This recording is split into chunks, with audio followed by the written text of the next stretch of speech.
Seiring dugaan kecurangan pemilu 2024, wacana hak angket DPR mencuat. Tim Pemenangan Nasional Ganjar Mahfud mengusulkan agar DPR menggunakan hak angket untuk mengusut kecurangan Pilpres. Usulan tersebut juga didukung Capres nomor urut 1 Anies Baswedan.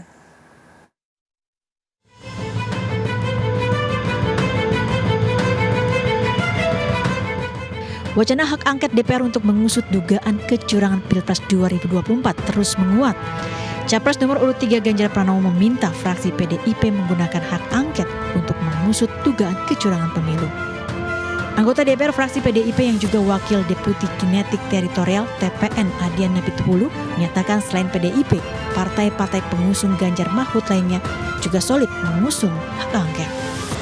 Pak Ganjar, Pak Anies sudah sepakat untuk mengajukan hak angket beserta dan partai-partai pendukungnya. Ya kita lihat saja di parlemen. Kita tidak sedang mencari kalah menang saja, tapi kita sedang mencari kebenaran itu sendiri. Kalau ingin melihat, membuktikan, mengetahui, hak angket paling bagus karena kita menyelidiki. Itulah yang kemudian saya usulkan waktu itu. Di bawahnya interpelasi. Minimum sebenarnya Komisi 2 memanggil penyelenggara pemilu apa yang terjadi. IT-nya lah, kejadian setiap TPS kok melebihi 300, ini kan anomali. Tanya dari paslon 03, Capres nomor urut 1 Anies Baswedan menyatakan Partai Koalisi Perubahan juga mendukung hak angket mengusut kecurangan Pilpres. Siap, saya memandang dengan adanya inisiatif angket, proses di DPR bisa berjalan. Kami siap dengan data-datanya dan di bawah kepemimpinan fraksi terbesar, maka proses DPR bisa berjalan. Saya yakin Partai Koalisi Perubahan siap untuk menjadi bagian dari itu. Nanti kita kabarin. Hak angket adalah hak untuk melakukan penyelidikan terhadap pelaksanaan suatu undang-undang, kebijakan pemerintah yang strategis dan berdampak luas pada kehidupan masyarakat. Hak angket wajib diusulkan minimal 25 anggota DPR dan lebih dari 1 fraksi. Tim Liputan iNews melaporkan. Pemirsa, sidang pra-peradilan Aiman Wicaksono kembali digelar di Pengadilan Negeri Jakarta Selatan dengan agenda mendengarkan duplik dari termohon. Sebanyak 2 saksi ahli dari tim kuasa hukum Aiman Wicaksono dihadirkan dalam sidang kali ini.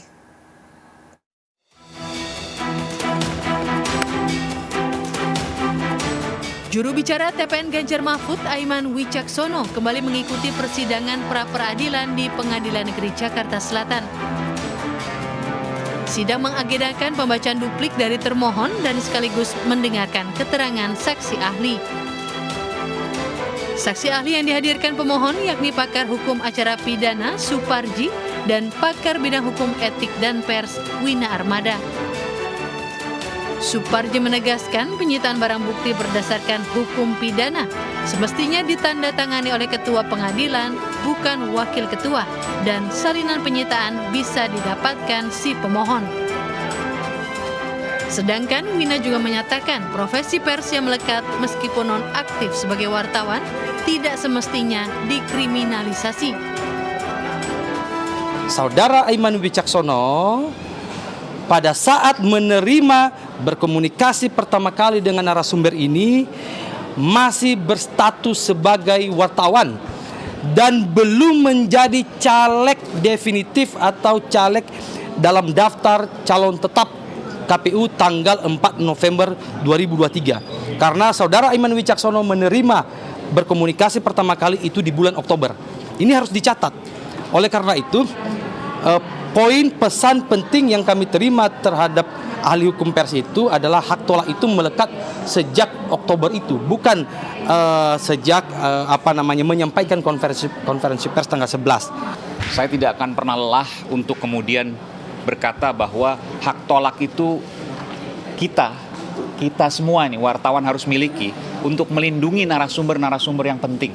Karena narasumber yang penting yang mereka ingin identitasnya dirahasiakan, ketika itu dibuka, maka tidak akan ada orang yang berani lagi untuk mengungkapkan kebenaran. Dan itu kita tolak.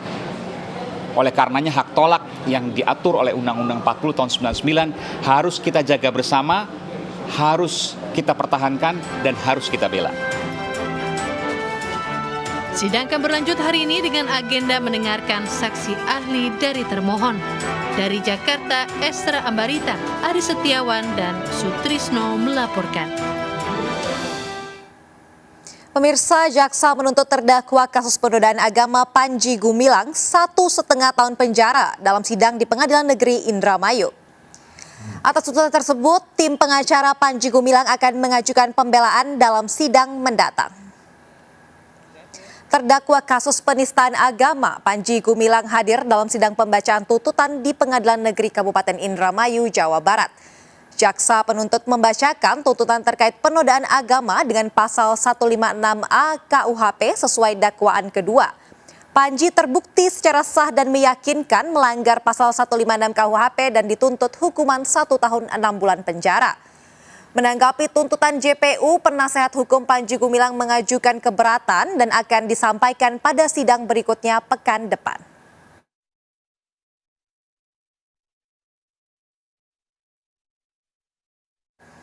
Usai dilantik menjadi Menko Polhukam, Hadi Cahyanto sowan menemui Mahfud MD.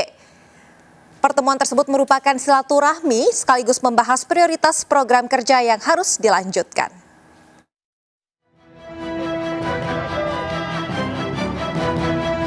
Pertemuan Menko Polhukam Hadi Cahyanto dengan Mahfud MD berlangsung di kediaman Mahfud di kawasan Patra Kuningan, Jakarta, Kamis siang.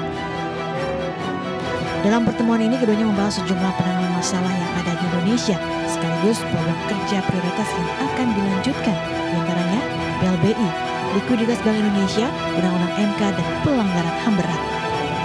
Selain itu, Mahfud menuturkan sebagai Menko Sipil pertama tidak mengalami kendala berkoordinasi dengan sosok Hadi yang memiliki background militer. Pertemuan keduanya berlangsung tertutup selama hampir 1 jam. Selain itu, keduanya juga membahas berbagai isu di Kementerian Polhukam seperti masalah keamanan di sejumlah wilayah termasuk Papua. Enggak, saya sudah tahu Pak Hadi sangat cakap untuk melakukan ini semua. Sehingga saya tidak memberi kiatnya tapi memberi substansi masalahnya tadi. Beliau bisa lebih lincah daripada saya nanti karena kalau substansinya sudah sampai. Kan gitu Pak ya? Kan sudah ada peta jalannya, mana yang selesai bulan ini, mana selesai bulan ini. Kalau yang sudah kita selesaikan, 8 bulan belum diselesaikan, tinggal berapa bulan lagi diselesaikan oleh yang berikutnya. Jadi itu yang akan saya laksanakan. Tapi semuanya kan terus kita selesaikan, kita jalankan sebaik-baiknya.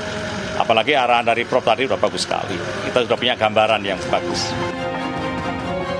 Meski sisa waktu menjabat sebagai Menko Polhukam hanya 8 bulan ke depan, Hadi berjanji akan menjalankan tugas dan PR di Kementerian Polhukam sebaik mungkin. Dari Jakarta, Ayah Nufus Abdul Rosid, iNews, melaporkan.